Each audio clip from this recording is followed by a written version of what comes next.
Good morning. It is like 5 a.m., I believe. I have a message. I'm not sure who the message is for. So um, I've been in, I've been praying a lot, trying to pray when I don't need something. So that way, when I do pray, when I do need something, I don't feel like I'm only praying because I need something. It just happens to be a time where I do need something. I need guidance. Um, I'm asking for ideas on how to make more money so that I can pay for school. Anyway, I'm not sure if my message is for you or if this is just for me, but I've not been able to go to sleep for the last hour, and my prime sleeping time is usually around this time. I find that I am desperately not wanting to wake up and wanting to sleep when it's time for me to wake up. So the fact that I'm awake right now is kind of crazy. I'm also trying to talk softly because I don't know how long we have before my husband or my daughter come out from their bedrooms and ask me what I'm doing. So uh, I'll just start with what I feel like I need to be sharing, and what I feel like I need to share is just that God is so great.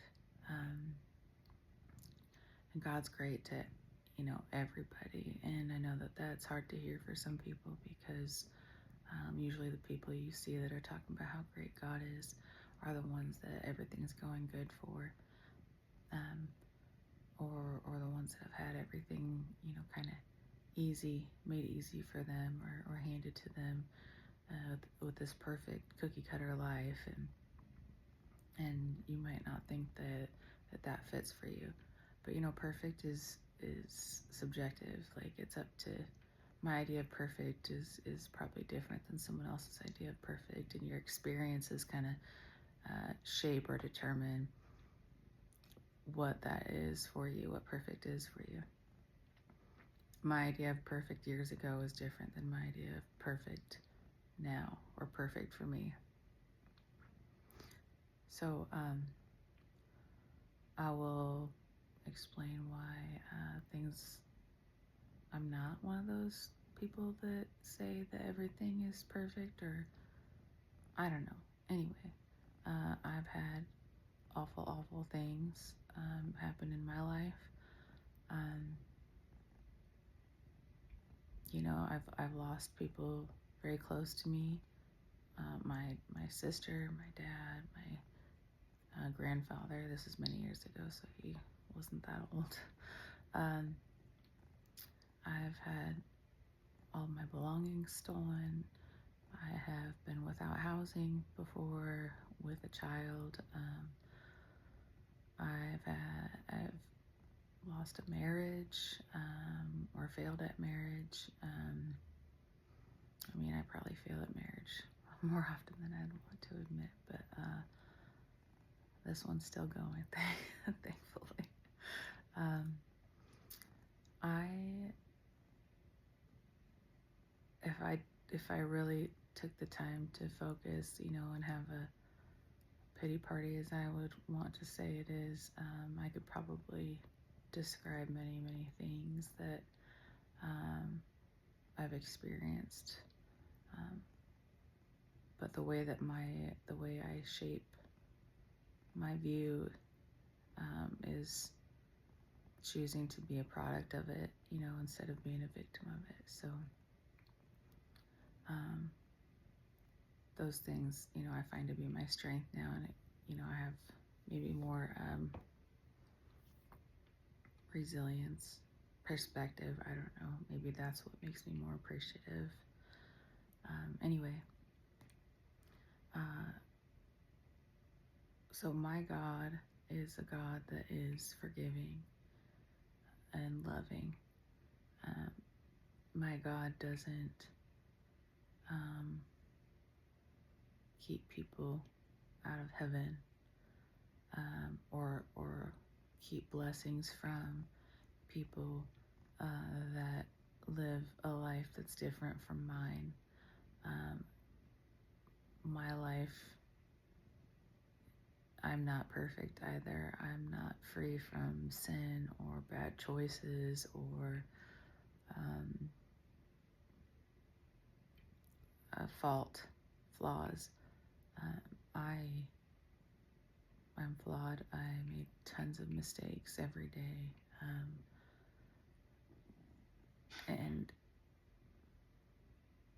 the hypocrites are the ones I believe that are keeping people from God. Um, and that was a tough pill for me to swallow because I believed that if you were in the church or you were a leader of the church, that you were a good person and that you live out what you practice what you preach. And so I always held those people up on a pedestal. So after seeing so many times that those people are real and imperfect, it was an awakening for me. It's still an awakening for me because I'm guilty of thinking that those people should be perfect, in a sense that like they're not passing judgment, and then they're also not doing things that are greater than or equal to the things that they're passing judgment on, if that makes sense. For instance, they're not gonna, judge me for, I don't know, cussing. I cuss. They're not gonna, judge me for cussing, and then, go home and be mean to their wives and children. And unfortunately, that happens. Even worse happens. So what I do is I focus on me. I know that I'm a good person. I know that I see things and I see people in a positive light. Not always. Sometimes things get the best of me, but I find that the more I'm in control of the way that I think and the feel when I make a conscious effort, and that's humbling because that's to own and admit that, I've been guilty of not making a conscious effort, or I've been guilty of being negative or gossiping or doing things that I shouldn't do, or that that I shouldn't do. So just looking in the mirror and recognizing those things and, owning them and then just making that effort not to do it. So when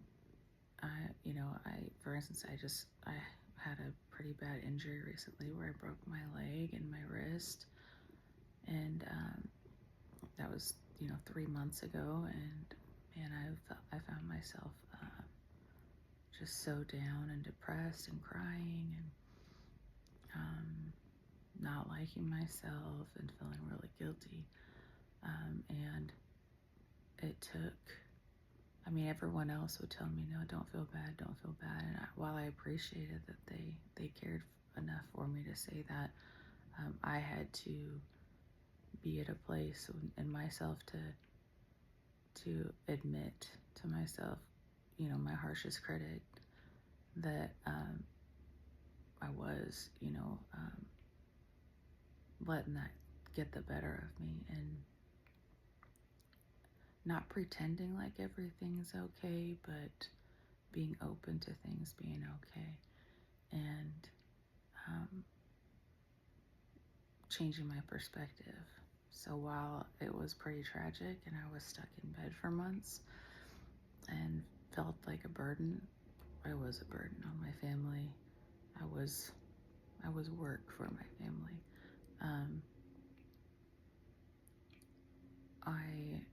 It could have been worse. I could have not been blessed with the opportunity to be on a dirt bike, up in the mountains, surrounded with family. Um, God knows I don't have um, much family of my own. At least I don't have parents of my own. So the fact that I even had that opportunity was a blessing. The fact that I have legs to be injured, wrists, arms to be injured, the fact that I can verbalize, the fact that I was injured, those are all things to be thankful for and blessings. So, I mean, it could have been so much worse, right? Not only could I have not even gotten injured by not having the experience, but I couldn't be here anymore. There's just, you can speculate, you can what if, however you like. I just took the time to really reflect on, how thankful I was that, it didn't get, it wasn't any worse than it was, and then recognize the things that I am blessed with.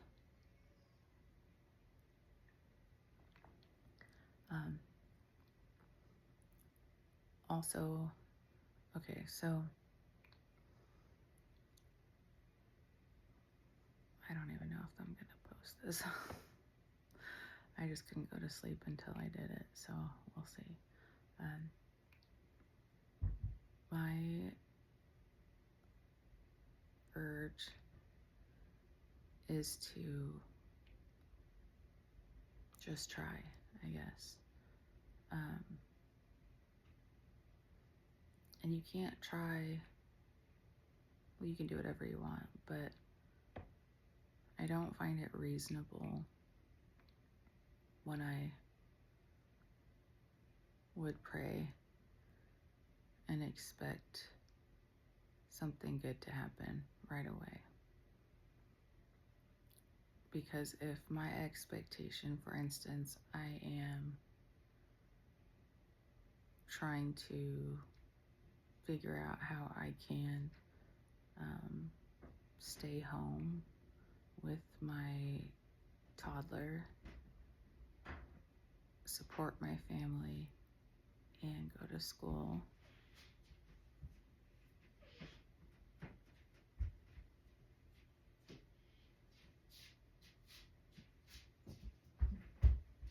There's one person without, I'm trying to figure out how I can do that and afford it.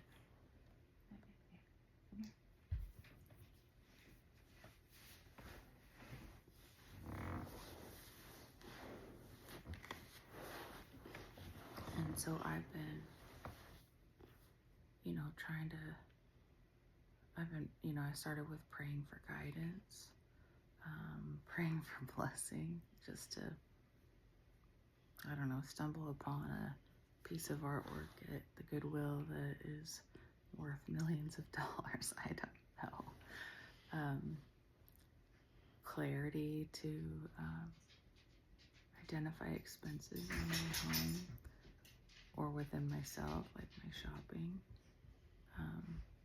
to figure out where I could save that money so that I could pay for school. And I think I'm being led to go back to work. At least the opportunity is starting to present itself.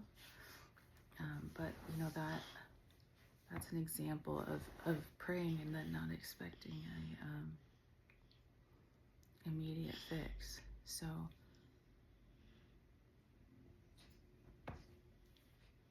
I find that when I pray, it helps change my perspective. It helps change my view. I'm now taking a proactive approach, because who better to ask for help than God? And God's not always going to help you in the way that you think you need help. You got to be open to the help that He's offering to you. I say you, but I mean me.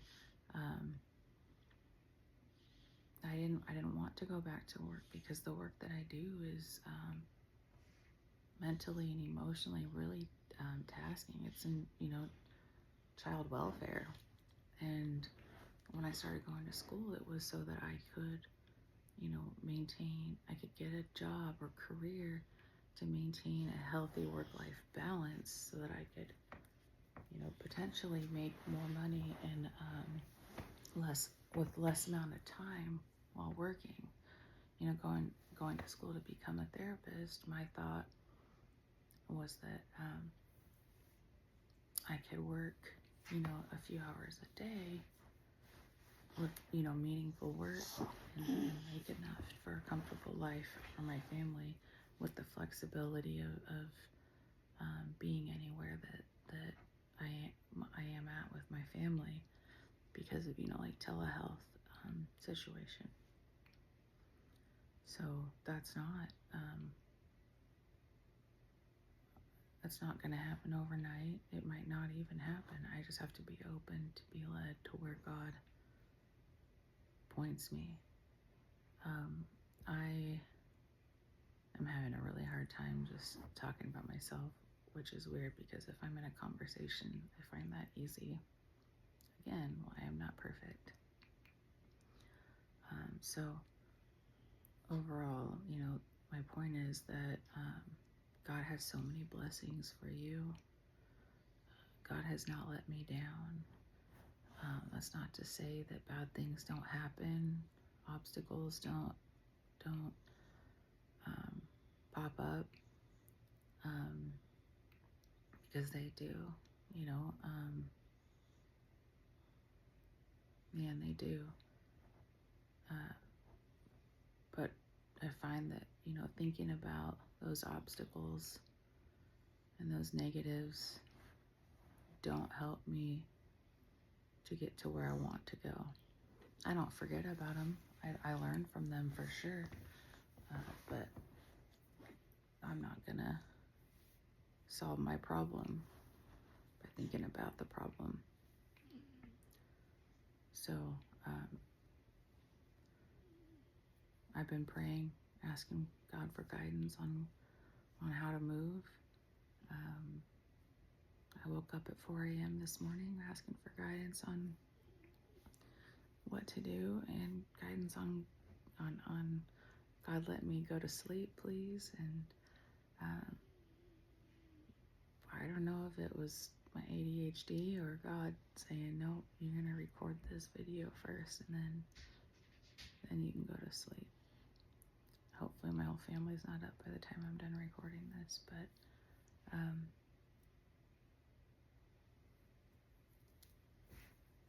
God has blessings for you. Don't let the hypocrites ruin it for you. They're everywhere.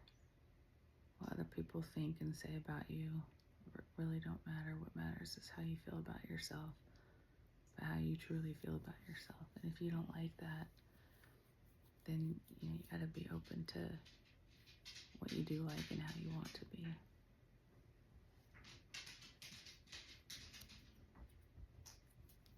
I just want to love people.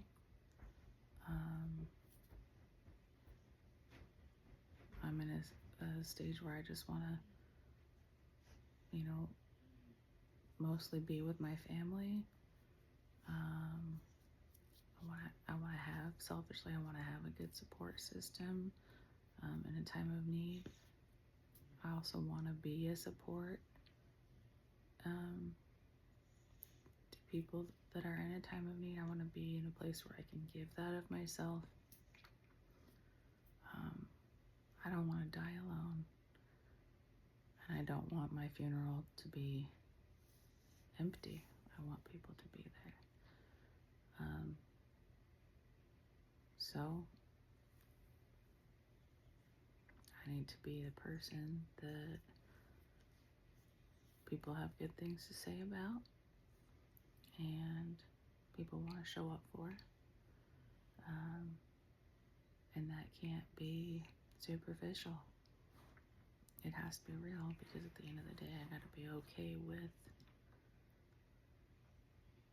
how things turn out.